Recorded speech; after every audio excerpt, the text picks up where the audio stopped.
Ever get that feeling like you're just drowning in Oh, information yeah, absolutely. coming at you from every direction, right? Totally. Everyone's got a different take, and you're like, can someone just tell me what mattered? Exactly right. That's where, well, that's what we try to do here on the deep dive. Yep. Sort through all the noise, the piles of stuff, Hmm. whether it's, articles or dense research or just like our own messy notes from who knows where, and just pull out those little nuggets, those key insights that you actually need. Yeah, it's a shortcut to being like actually informed on something. It is. It's like a cheat sheet for the brain. Yeah. Okay, so today we're diving deep, deep into Baruch Spinoza, 17th century philosopher, still causing like ripples today. Big time. Big time. And we've got some amazing material to work with.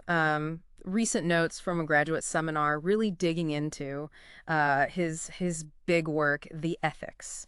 And our mission for you is to leave here with a solid grasp, a real understanding of his core ideas, those light bulb moments that can actually change how you see things, but without getting bogged down in like, the super dense philosophical jargon.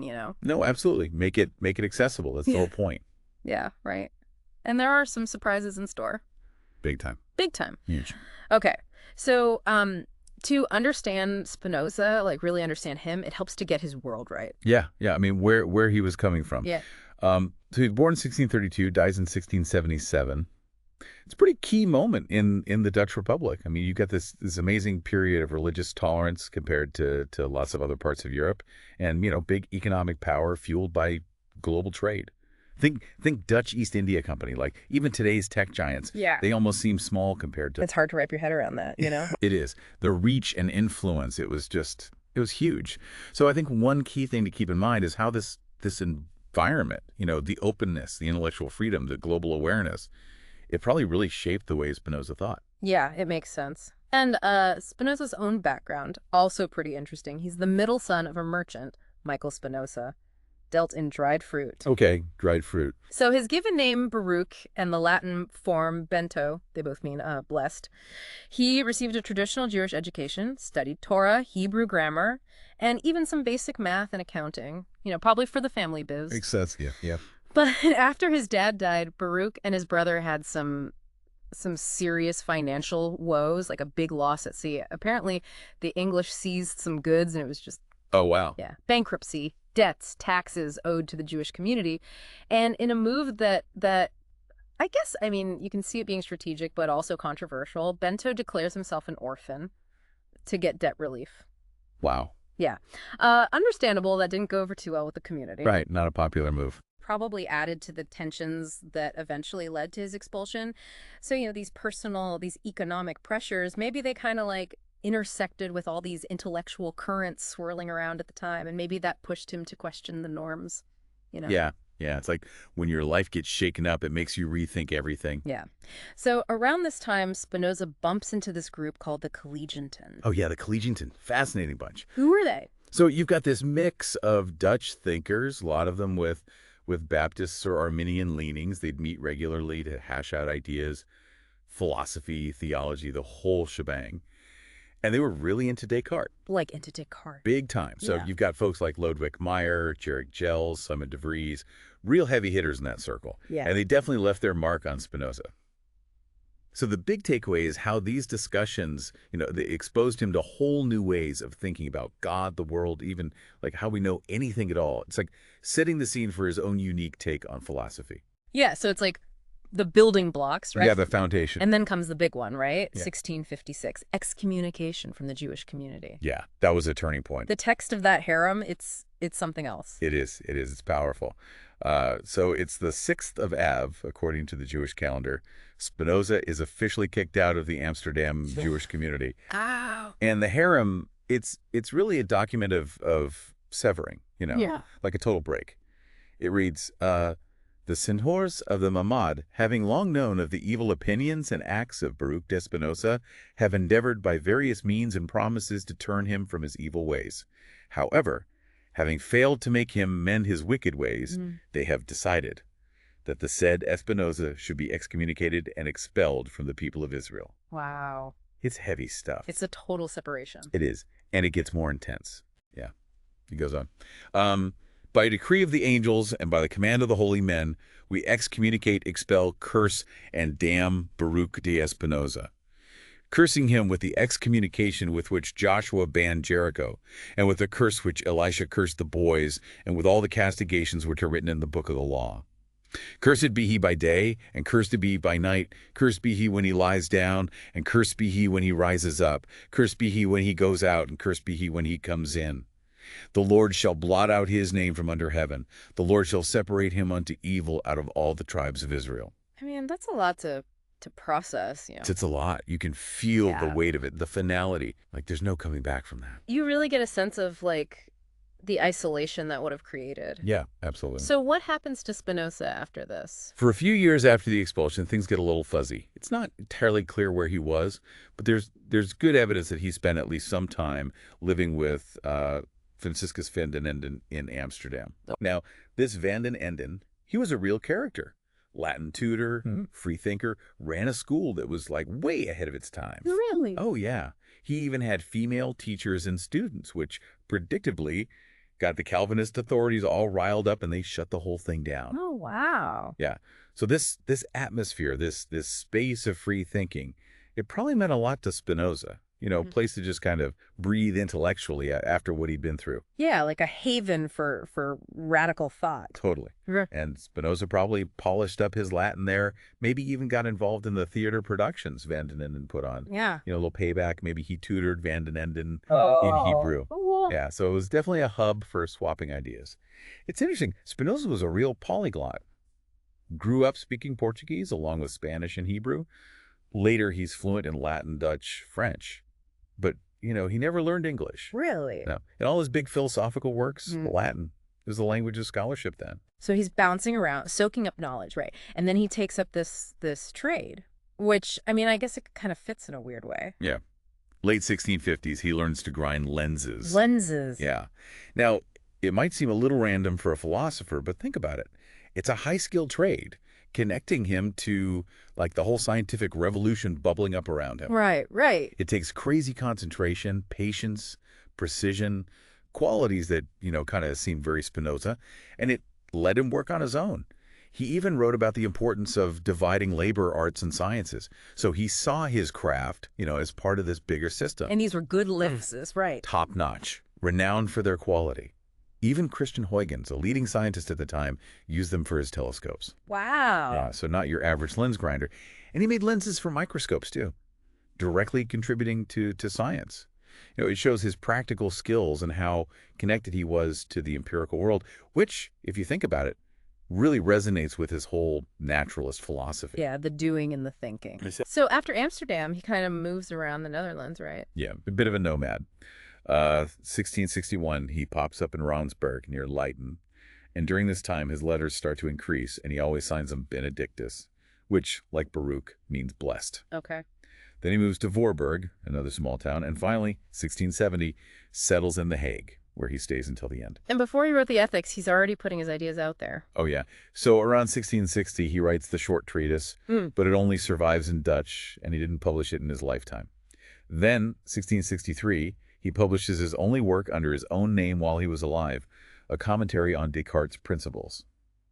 It's important, don't get me wrong, to understand his early engagement with Descartes, but most scholars agree it doesn't really capture his later, more mature thinking. So like a stepping stone. Yeah, exactly, a stepping stone. He had this like solitary lifestyle, but he still attracted followers, right? People who were drawn to his ideas. He did. He was known for being quiet, contemplative, but he had this tight group who were really into his philosophy, kept up his connection with the Collegiantine throughout the 1560s. Lots of discussions, letters back and forth. It's kind of sad, actually. Yeah. Only about 88 of his letters survive, compared to, like, Descartes and Leibniz, who have tons. Apparently, the friends who edited his works later, they decided to burn any letters they didn't think were philosophically important. Oh, no. What a loss. Yeah, it's a real shame. We're missing a big chunk of his intellectual journey because of it. And remember, letters back then weren't just private.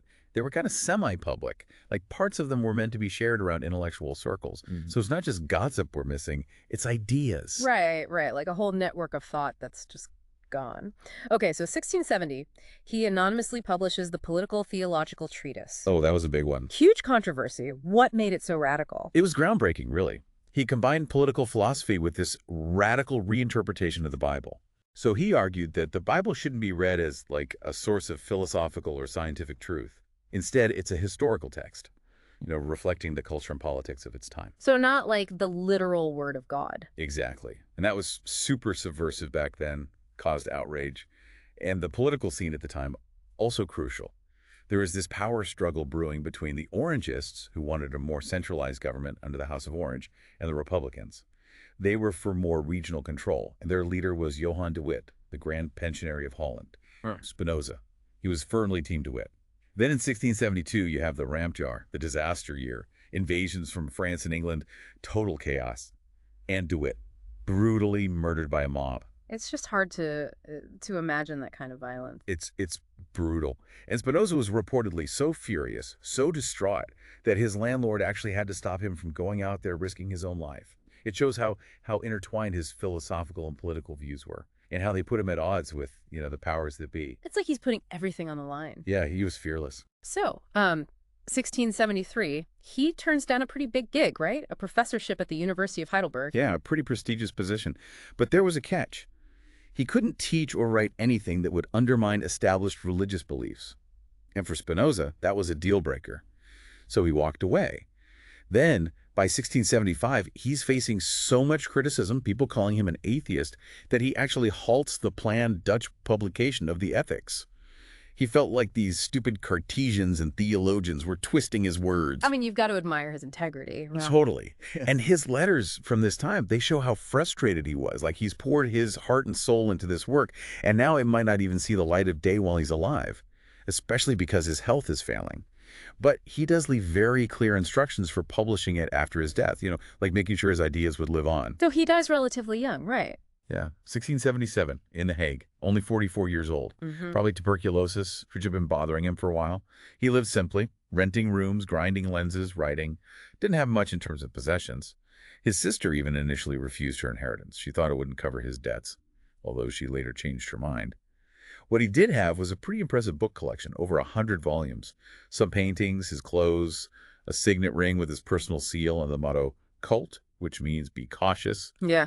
And chess game, his bed, the essentials. And he never gets to see the impact of the ethics. And no, he doesn't. But his friends, they made sure his work survived. So same year he dies, 1677, his buddies secretly arranged for the publication of his collected works, the Opera Postuma in Latin and the Nagelet Schriften, the Dutch translation. They found this printer, Jan Rieferts, sympathetic to Spinoza, even though it was illegal, and they released both editions at the same time, even listing a fake publication location. Right. To protect everyone involved, and to make sure the books could circulate widely. And here's a cool bit of trivia. A Latin manuscript of the Ethics turned up in the Vatican recently. It's probably an early copy, even predating the first editions. So now scholars have even more to work with. And later, in 1925, Karl Gebhardt, he compiles this definitive collection of Spinoza's writings. So it's all there. Pretty much. Oh, and this collection includes the short treatise on man and his well-being, which was discovered later. It's really valuable because it kind of bridges his earlier and later thinking. So you've got the whole arc of his intellectual development. You do. And the way people have interpreted Spinoza over the centuries, it's all over the map. I mean, he's been called an atheist, a naturalist, a pantheist, even a God-intoxicated man by the poet Novalis.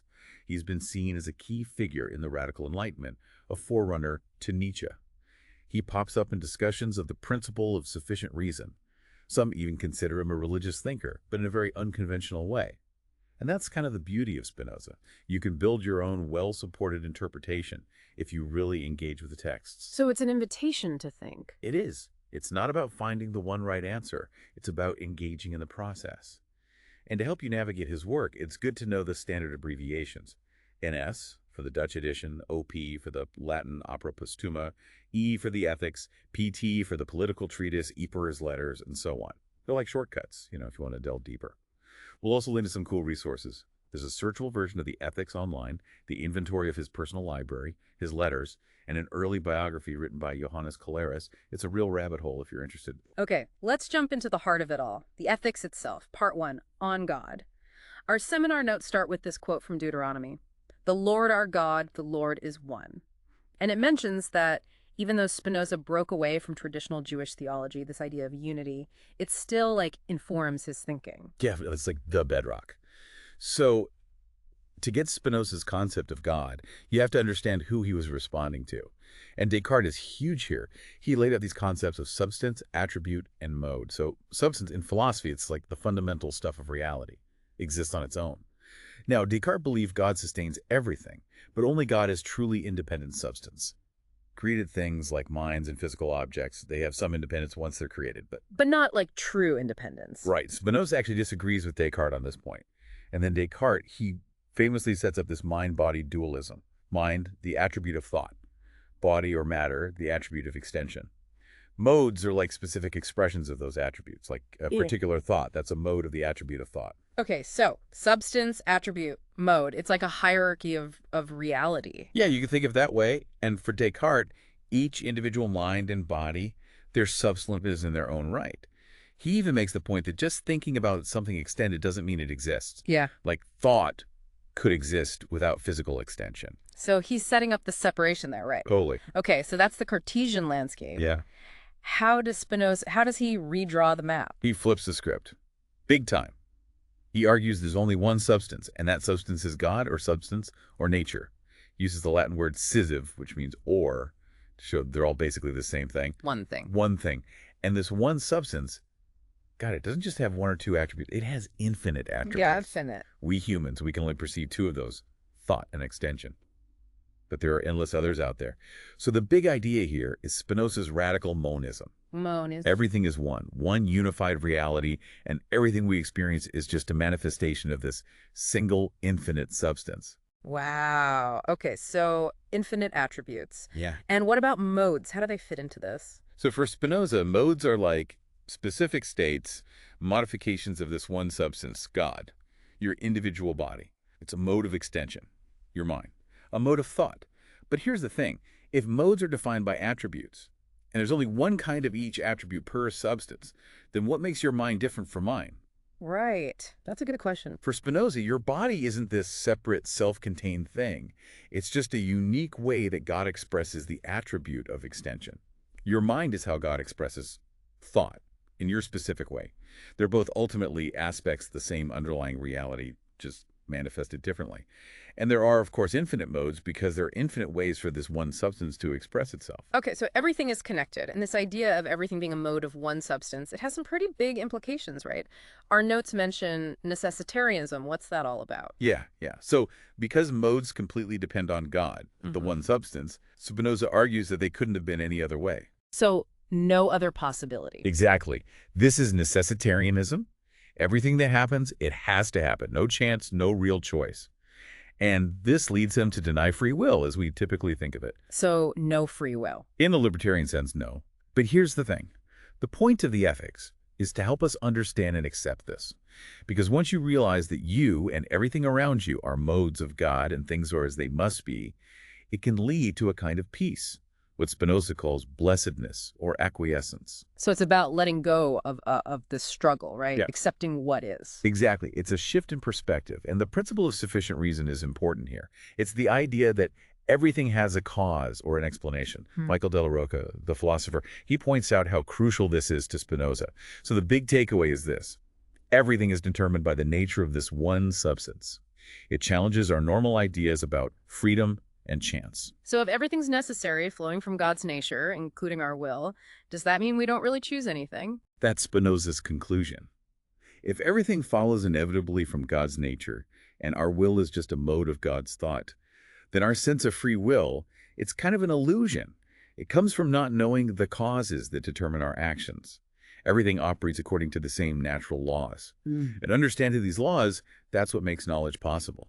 So it's like if we knew all the causes, we'd see that everything unfolds in a predictable way. Exactly. It's all connected.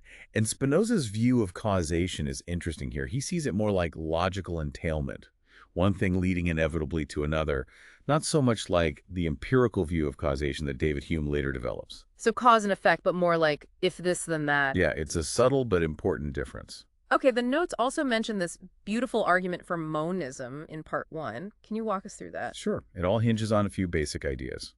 First, Proposition 5. It states that two substances with different attributes, they can't share anything in common. Then you have Proposition 7, which says it's in the very nature of a substance to exist. So, Spinoza takes these ideas and argues that God, being a substance with all possible attributes, infinite attributes, has to exist because it's in his nature. And since God exists and has all these attributes, Proposition 5 means that no other substance with any of those attributes can exist independently. So there's no room for anything else. Right. There can only be one substance, and that's God.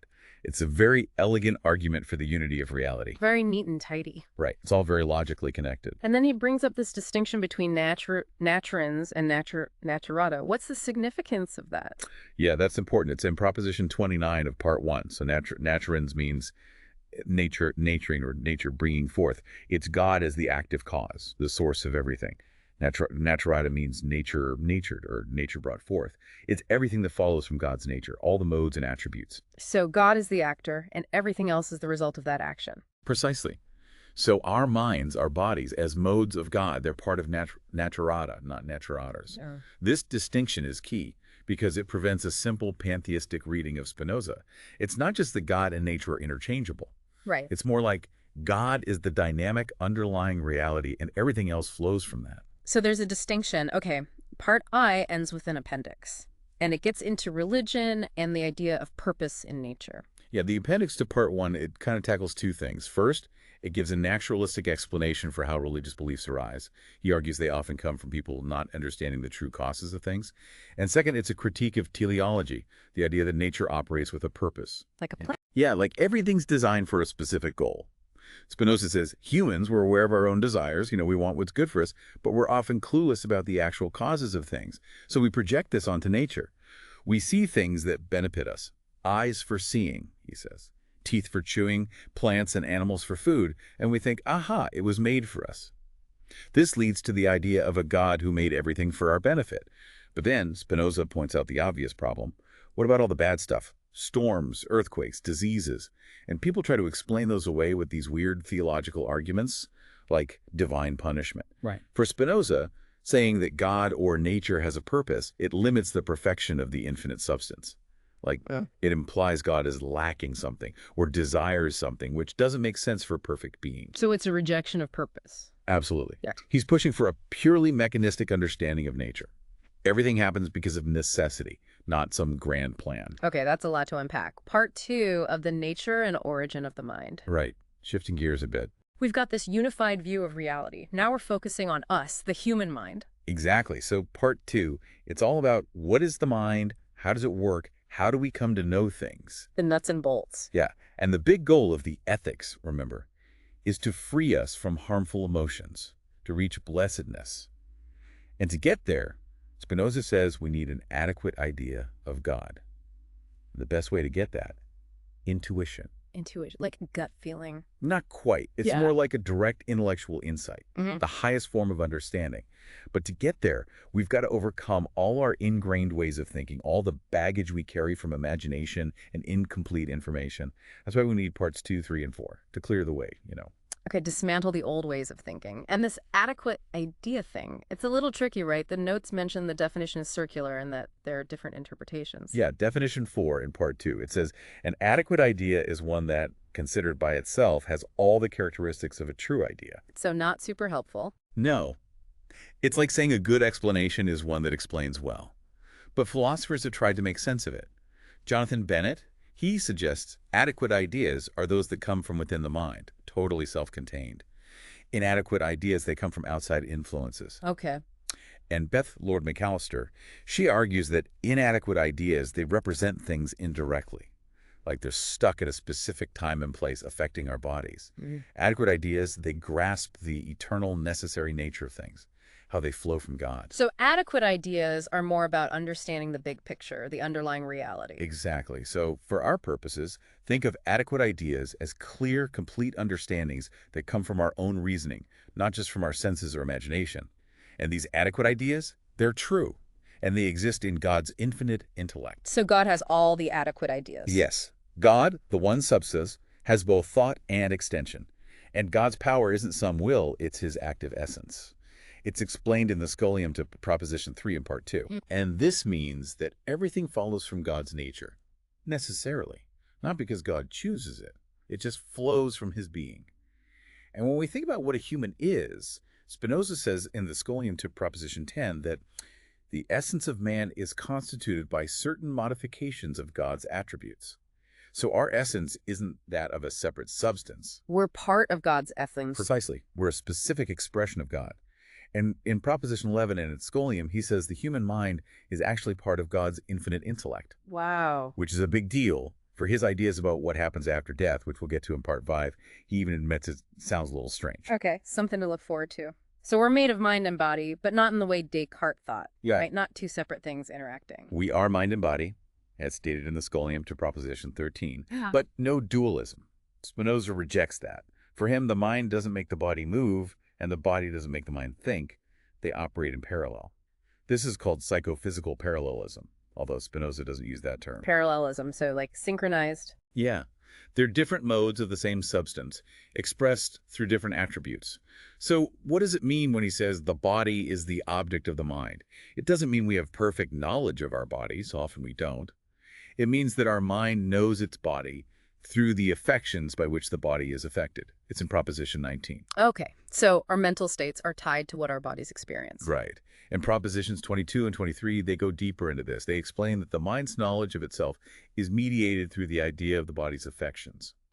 And there's more in Proposition 26. It gets pretty deep into how we experience ourselves. It's all very interconnected. And part 2 also lays out the 3 kinds of cognition, right? It does. They're hinted at earlier, but explicitly described in the second Scholium to Proposition 40. The first kind is imagination, which includes perception from our senses and memory. This kind of cognition often leads to inadequate ideas, confused, incomplete, prone to error.